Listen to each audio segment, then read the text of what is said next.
Hey guys, might be rolling here. Had two questions come in that were basically the same topic, and I figured just kill two birds with one stone here. Uh, One guy was asking who did my dispatch, and the other guy was asking. I assume they were guys, but I don't mean to, gender assign whatever that crap is. But no, the other guy was asking how much more paperwork and things are involved versus being an owner operator versus being a company driver. And but then he mentioned contacting brokers and looking for loads. So there's three different things there, and I'll break them down real quick. Company driver's easy. I mean, you they dispatch your load for you. You haul the load. You scan in your paperwork. Truck breaks down. You take it to a shop. That's basically all a company driver does. Scan in your paperwork.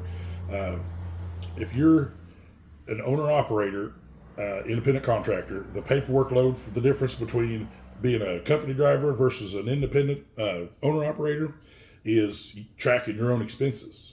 Everything else is done identically.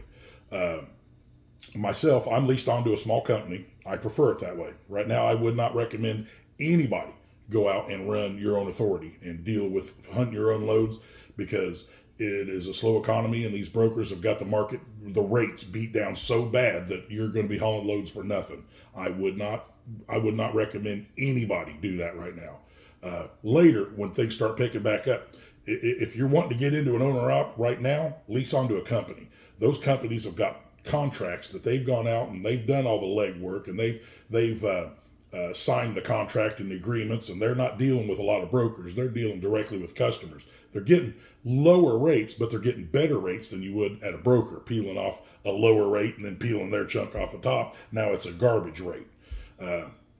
Anybody looking to be an owner operator right now, I would say lease on with a small company. I'm 25 years in the game, guys. I've done my own authority, and I've done the lease on with the other company. I much prefer leasing on with a small company. It's just more peace of mind for me. They do everything. They take 25%. Of course, I'm in a flatbed, so I get 75% because I own my own trailer. But like if you're doing van, reefer, whatever, or if they don't require you to buy a trailer with a flatbed, you'll get probably 65% or 70% is right around the going range. But believe me, it's well worth it. They do the dispatch, and it's not forced dispatch. I've rarely ever seen a company that's doing forced dispatch anymore.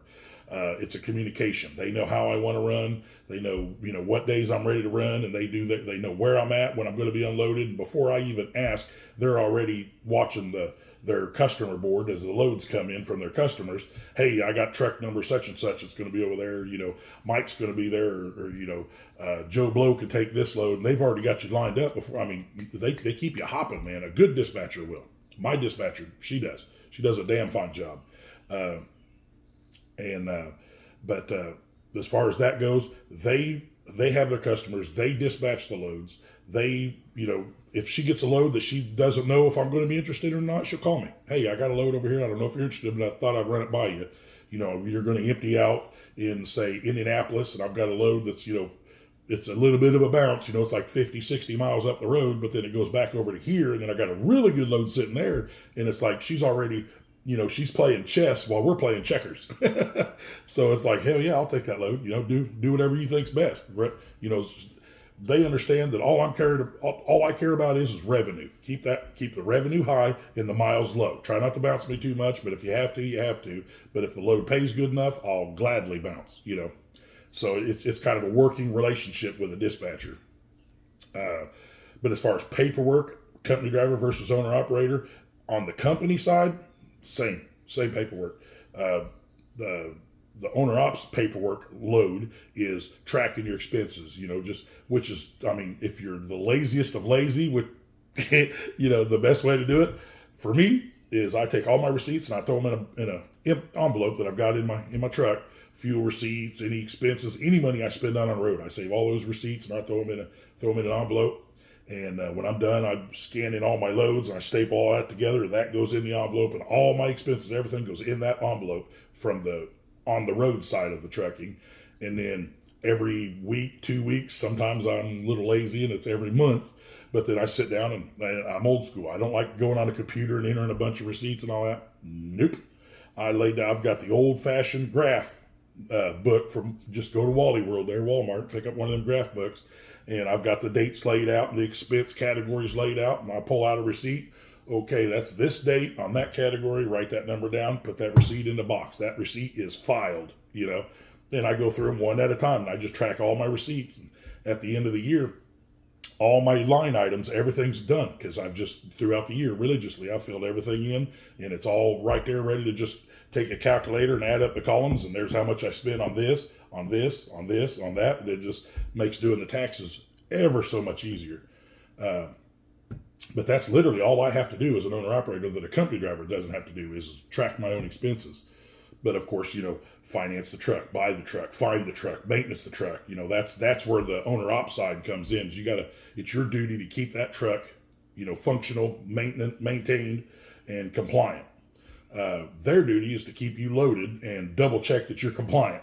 A lot of companies out there require 90-day inspections on the truck, where the feds only require an annual inspection, but a lot of these companies are requiring 90-day inspections. Hold on a second here. Lube up the old pipes. But a lot of companies require 90-day inspections just to stay on top of the maintenance, which I used to think it was such a pain in the butt. Now, not so much, because I've had things caught that, I wouldn't have caught, or maybe I might not have caught. And I was able to get them fixed before a bad situation went catastrophic, So yeah, the 90-day inspections, there is something there. They're on to something there. It's not as little bit of a pain, but sometimes it's well worth it. Plus the company I'm with, they pay for the 90-day inspections, because they figure the feds require 1 a year and they require 4 a year. So by God, we're the ones requiring it. We'll pay for it. And, it's just one of the perks about leasing on with the company. But now the paperwork side of going from an owner op leased onto a company, so you've got company driver, owner op leased to a company. Now let's go owner op running your own authority. That's a whole different beast, man. Whole different beast. You are everything. You wear all hats. You have to set up the authority. Which it sounds easy, but that right there is a 2-month process that it'll have you biting your fingernails, because it's one thing at a time. If there's one problem, they'll kick it back to you. Okay, you need to do this. Then you'll resubmit and refill this out and resubmit it. And then it might be 2 or 3 days and they respond back, oh, found another problem. I mean, dude, they're going to drag this out. There is nothing efficient about the federal government or the state government, or, local government, maybe not so much, but state and federal, my God, they are horrible at doing anything on time. I was talking with our safety lady the other day, and I think she said that they're roughly between 30 to 60 days behind on everything that they're doing. Like the filings, your MCS 150, when you get your own authority, you'll know what that is, because they require it. You got to fill out the MCS 150 every 2 years. Well, they're asking for it every 6 months. Even though it's only due every 2 years, they'll kick you out if you don't give it to them every time they fucking ask for it, which is about every 6 months. So I just print one out, and then I look at the date on it, and I know I can keep resubmitting that same one for the whole year. And then on the next year, I change the date, and I keep that one right on file. So anytime they ask for it, I just pull it right up on my phone and submit it to them, and they're happy. It's ridiculous, utterly ridiculous. But so when you have your own authority, you're doing just to get the authority and staying compliant with the feds is a battle. But once you get it done, you're done. Then it's just a matter of staying compliant, which is much easier. But getting that authority, getting compliant, a little bit of a headache. Now you're going to be dealing with brokers, unless you're a very fortunate one and you've got a customer around you somewhere that has a lot of loads, and you go talk to them and work out a contract, work out an agreement to where you're hauling their freight as an independent contractor. Then it's not quite so bad having your own authority. But if you are getting your own authority just so you can start calling brokers and hauling broker loads all the time, you're on your way to bankruptcy. I promise you right now. Them brokers put you right out of business. They'll tell you this load did, well, yeah, the rates are down right now, but man, there's nothing I can do about it. Well, sure there is. That 40% you peeled off the load, put 20% back on there. Oh, no, I can't do it. Yeah. Now, do not get your own. I will not recommend anybody get their own authority and deal with brokers. You got your own customers that want you to haul their freight. By all means, get your own authority, negotiate a fair deal with them, and just use the brokers to find the best thing you can to get back to your customer. Unless your customer has multiple locations, then by all means, haul nothing but that customer freight. but but paperwork wise, keeping track of the loads, you got your compliance, you've got your with your own authority, you got your Fed compliance, you've got to keep your truck maintenance up. Of course, you only have to do an annual inspection, but you get DOT'd, those are points against you. You gotta watch them points against your DOT number, and you have to, of course, do all your paperwork. But now you're dealing with multiple people, multiple places. You got to scan in your paperwork, and you got to keep everything organized so you don't send the wrong load to the wrong broker. And then you got to put that paperwork and store it in a box and wait, unless you're giving them another 5 or 6, 7% for the quick pay. Don't use it. Everybody listen carefully. If you have to use factoring to run your own authority, don't do it. Don't fall into that baloney of factoring. They are going to, once you start factoring with a company, you have to remain factoring with that company. Hell no. Every broker out there will take, I don't know what it is. For me, it was, I think 5 or 6, but years ago, it was 5 or 6% for the rapid pay. And I got paid within like 2 or 3 days, 4 days, but they took 5% of the revenue, but I was starting out and I didn't have a lot of capital saved up. So I had to do that until I got established and built up enough. And then I just said, no, just pay me regularly. Well, that might be 30 days. You haul that load, you don't see the money for like 30 days. So you got to, keep your billed but not collected file. Then you got to have your, once the loads are paid, then you got to, fill out all your paperwork to know that load paid. Now I can put that in a different file. So, I mean, you're wearing all the hats on your own authority. It is quite a bit more paperwork and mental strain of staying compliant. Having your own authority is 10 times worse than leasing on with a company. I believe in the old military adage, KISS. Keep it simple, stupid. Get you a truck bought. Go lease on with not a mega company. Go find you a good small mom and pop. I'll say this till the day I die. Every company I've ever leased onto, I have been treated better by the smaller companies. Yeah, I call them mom and pops, but they might have 150 trucks, but they're a smaller company. They're the ones going down the road with the big blue star on the side of their trailer that everybody's proud to be a member of because they're an owner operator. You ain't gonna make no money with them. I mean, once you learn the system and you fall in and kiss the right butt, you might get on a run that's going to do pretty good. But as a general rule, you're going to haul cheap broker loads. They're doing the same thing. They don't have as many customers as they'd let on that they do.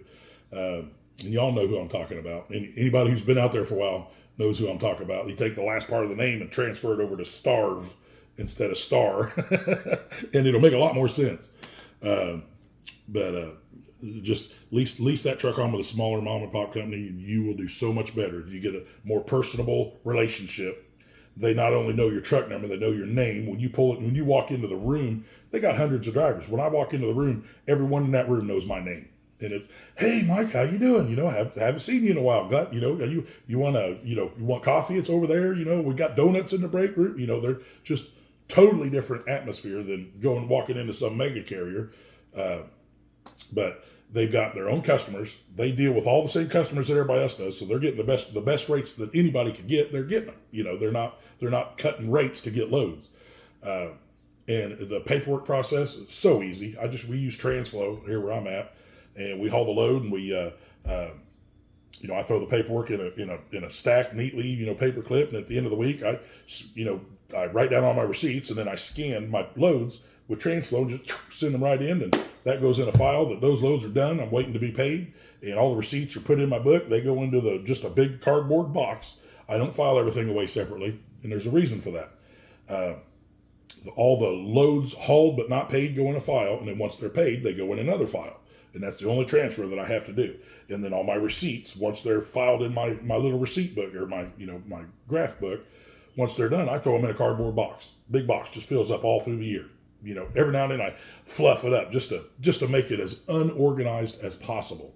And the reason being, if you're ever audited, you don't want to make it easy on those auditors. If they walk in to do an audit on you and you've got a filing cabinet and everything is neatly organized and they could go by month and find exactly this receipt or that receipt, trust me, they're going to sit there and nitpick you. They're going to go through your files with a fine-tooth comb, looking for whatever.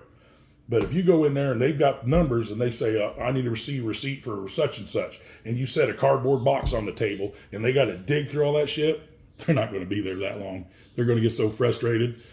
My sister actually told me, she actually told me, if they want to come to your home and do an audit, crank your freaking heater up to 85, 90 degrees and just go in there and just sit and ignore them. Set a box of receipts in front of them that you've done everything you need to do, that you're required to do, and just make it as uncomfortable. Don't offer them anything to drink. Don't, she said, just make it as uncomfortable as possible, and they'll just want to get the hell out of there. I'm like, what a great idea. You know, I've never been audited. You know, I've always done things the right way. You know, and I pay my taxes and file my taxes on time, and you know, and I don't get stupid and try to cheat on stuff. You know, I do things the right way, so I haven't had to worry about it. But I'm not sure exactly what criteria makes you fall in for an audit. But knock on wood, I haven't had to deal with that yet. But no, just to kind of reiterate, if you're a company driver and you're making good money, you know, it might not be a bad idea to stay there right now because things are kind of slow out here, pretty slow. If you want to be an owner-operator, you're already an independent contractor, I would highly recommend you find a smaller company and lease that truck on with them. Let them do all the compliance, the regulatory, let them put all the hats on. That's what they do. That's why they take a percentage off the top, because that's a lot of work, man. A lot of work. But if you have your own authority, if you're already an owner-op leased on with somebody and you're looking to get your own authority, stop. I will not recommend it. Nope. I wouldn't do it. Later, like I said, when things start picking back up and the rates start coming back up, because they will, you know, we're going through a whole, they're culling the herd right now. Everybody's upside down and they're living beyond their means and they can't survive a downturn because they're in debt up to here. You know, check out my older videos, you know, live well below your means. So when a slowdown happens, you can survive. You know, you got to be able to survive because the economy is this. It's nothing but that. Bust, boom, and bust. Right now, we're at the bottom of a bust. I don't even know if we're quite at the dead bottom, but we're pretty daggone close, if not already there. So from here, one of two things is going to happen. It's either going to start turning back up, you know, maybe after the election, maybe leading into the election. I don't know. Last few weeks, I've noticed that things are a little bit busier. Last 3 weeks or so, it seems like maybe there's some pent up demand that might be breaking loose in the market. But I've done markedly better in the last 3 weeks. So from here, we're either going to turn up and start getting better, or you know, tits up, game over. Something's got to give, folks. I don't think they're going to crash it. I don't think they're going to let it crash. I think they're going to print trillions and trillions of dollars, and they're going to start cutting. You know, once the economy gets so bad and the unemployment numbers get so bad, and the people are right on the edge of grabbing their pitchforks and torch and heading to DC. At that point, they'll decide, yep, you know what, we better start cutting interest rates, and then everything's going to start turning around. Once they go into an interest rate cutting cycle and they start printing out trillions and trillions of dollars and throwing it out into the economy because everything looks that freaking horrible, then you'll start seeing a little more work come out. And then if November goes the right way, I'm looking for a quarter.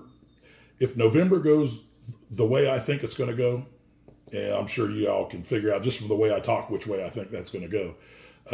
If November goes the way I think it's going to go, I would think quarter one next year might be pretty good. Quarter four of this year might be pretty decent. Quarter one of next year is going to start getting noticeably better. And quarter two on of next year, Katie bar the doors, baby. Get your own authority, buy trailers, stage them, drop and hook. I mean, just go hog wild, you know, because when it starts coming back, the pendulum always swings from one extreme to the other. We're at one extreme. So if you're getting set up at this extreme, at the low side extreme, you know, you're getting set up, getting running, getting operating, and you can survive at this. When this comes, you're going to be like, holy crap, I'm doing great. And then when this comes, you're going to be like, that's where you got to take a moment of pause. Don't go buy that $200,000 truck just because you're making this kind of money now, because remember where that pendulum came from. It's going to go back there sooner or later. When you get to this part of the pendulum swing, don't go in debt big time, because I promise you that pendulum's going to swing back the other way. You've got to be able to survive this to get to this, if you follow what I'm saying. The best advice I can give anybody is try to get as close to out of debt as you possibly can. Live well below your means. Cash heavy And, don't worry about your credit score is going to be fine. I've had people say, why do you always want to be out of debt? You have to have a credit score. You have to have credit. And I'm like, well, that's kind of a two-pronged thing. Number one, if you don't have a lot of debt and you have a lot of cash, you don't need freaking credit. You pay cash for the stuff you need. And on the other hand, you're always going to have a little bit of debt, a truck payment or a trailer payment or a mortgage or something. A credit card. You're always going to have a little bit of debt, always. Unless you just want to go live in the freaking woods, But by living that way, showing the income that you're showing with the debt load like this, it's called the debt to income ratio. That's like the number one factor of your credit score. Maybe between, I would say, top 1 and 2. I don't know this for sure, but this is the way I understand it. The top 1 and 2 things that affect your credit score is, do you make your payments on time? And what's your debt to income ratio, which meaning how heavy is your debt load? How are you living below your means? So the less debt you have, making good money, your credit score goes through the freaking roof. I didn't even realize it when I went to I bought a car for the family last summer. I hadn't checked my credit score in years because I haven't needed to, And I went in there to buy that car, and he's like, "Oh man, you got excellent credit." And I'm like, "Really? What was my score?" I had no idea. But yeah, it was through the roof, man. I had no trouble. I was approved like that. Because I don't have any, I have very minimal debt. What I own. It's paid for, title in hand. I sleep real good at night, folks. I'm telling you. Get yourself there as quick. My number one thing right now is pay off this mortgage. We just built this house 15 years ago, and I've been just slamming the payments to it, trying to get it paid off. And fast as we can get it paid off. And I don't know I can't remember the name of the movie, but it's got John Goodman. I'm just kind of rambling at this point, guys, so just ride along, man. It's got Mark Wahlberg and John Goodman in it, and he was telling him a story about, you want to make it in life, you got to do it from a position of FU. He says, get you a Japanese crap box car and get you a mortgage with a house with a 30-year roof on it, and a mortgage that's paid for, and a little bit of money in the bank, and that's it. You're living in a position of F you. I don't want to go to work. F you. You need to do this. F you. I don't need to do nothing. Just get yourself in a position of F you. I don't have to do that if I don't want to do that. That's where I'm working at right now, man. I love it. If I, like this week, my truck, I worked till Wednesday of last week, and then the front of my Cummins, I started leaving oil, a little puddle of oil everywhere I went. Just started leaking out of nowhere. And, Cummins N14, they do it. All engines do it, but Cummins do it a little bit.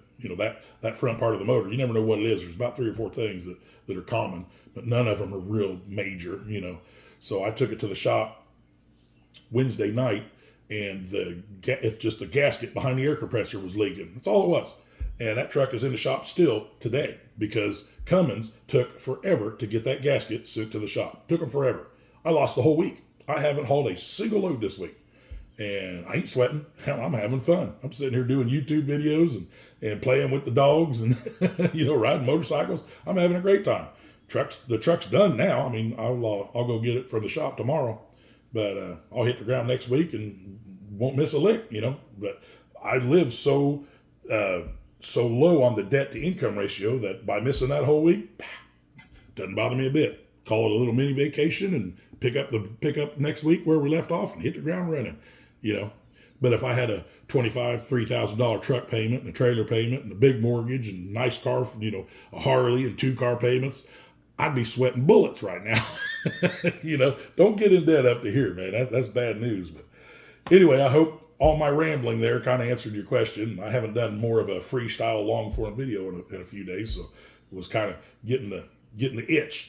Because, when I don't talk for a long time, I don't talk to somebody and get all this off of my chest, y'all are going to pay the punishment for it. I'm just going to just start yammering and just keep right on going, man. It'd be like heading down the highway and taking a dirt road. Squirrel.